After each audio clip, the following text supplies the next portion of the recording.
Hello again, everybody. This is John and Glenn with BestPriceNutrition.com. Today we're going to review the Nutrex Research Lipo-6 Black Ultra Concentrate and the Nutrex 6 Lipo-6 HERS Black Ultra Concentrate.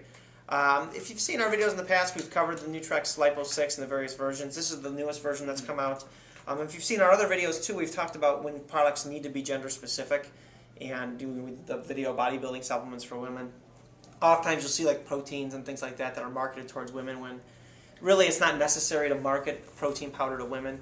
You know, there's nothing wrong with a woman taking protein powder that's just a whey protein, for instance, just like a smaller serving size. Smaller serving size, the same thing. Yeah, so that's kind of one of those things. Now, real quick, before we get into the ingredients, the only difference between these two products is actually that the HERS has vitamin B12 and folic acid added to it.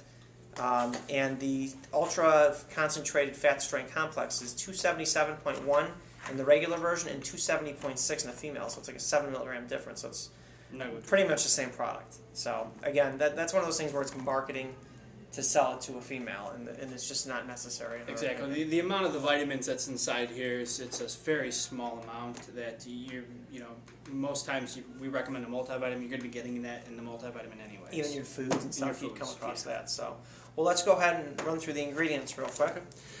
First is the receptor cleansing phenylpropanoids, rosemary, or it's a source of rosmarinic acid, and resveratrol.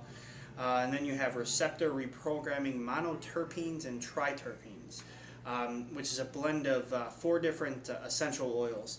The logic behind this is that they're supposed to cleanse the receptor sites. When you're taking stimulants and caffeine and things like that, your body can build up a tolerance to them. They just essentially stop working, and there is some thought that they can damage receptor sites with adrenaline being transported back and forth. The whole idea behind adrenal fatigue and people having that, I mean, we're not even certain that that's a real thing. I think it's hyperbole for people to sell products, to be honest with you. Exactly. When it comes down to that. Exactly. So their logic is that by taking these to cleanse those receptor sites, is that you may not build up that tolerance as fast. This product may, you should be able to take it for a longer period of time. But honestly, what we generally recommend is taking some time off. Weaning yourself off of your stimulants or your fat burners. I know we've said in the past you could take half a cup of coffee or some green tea, something like that, to still get the caffeine in there, but not going cold turkey. Yeah, because otherwise you're going to get the headaches from withdrawals, because with caffeine you're constricting blood vessels and blood flow to the brain, therefore your body adjusts by sending more, so to speak, and then when you come off, all of a sudden you get this rush of blood to your head, and you get the headaches. So that's why coming down slowly is a good way, and also by giving yourself a break off of stimulants, you're going to get more sensitive to them, and you're going to feel it a lot more. So that's always good too. So it's always good to vary your usage. Sometimes people take 1 or 2 bottles, maybe a month, 2 months at the most, and then give yourself that time off. 3-4 weeks, at least would be a good kind of rule of thumb to go with. So.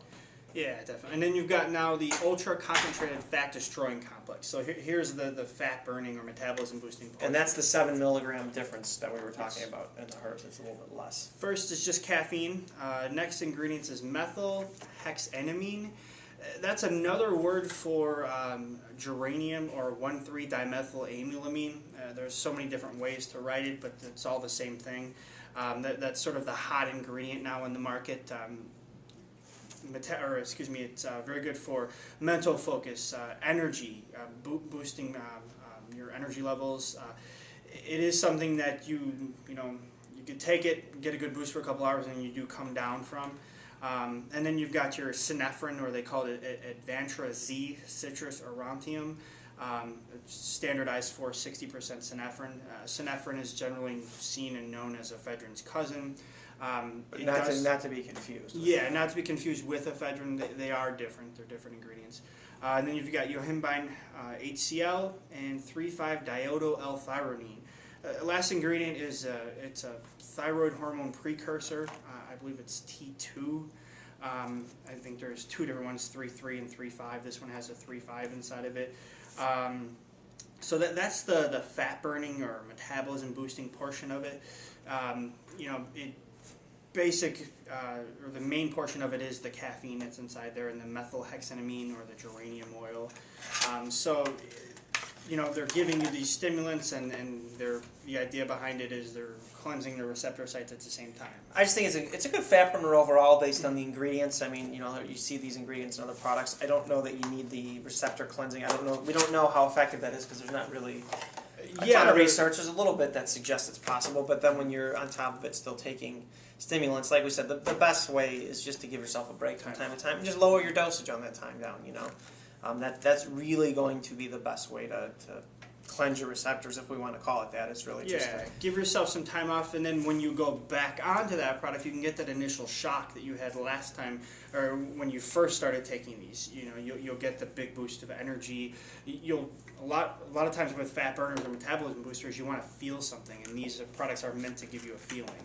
And now they're also using the liquid caps again with these. It says black caps. I'm not sure. I'm not sure. I don't think. Well, it does say there's glycerol monostearate and polyglycerol. So there is some. I do imagine that this does have the liquid caps because of the extra ingredients that are inside there. So I've never seen the capsules, so I'm not sure. If it's pretty new still. So, but overall, that's the breakdown on it. If you guys have any questions on it, please go ahead and feel free to post questions in the blog or in the comment section of the video. We're more than happy to answer them. Thank you. Thank you.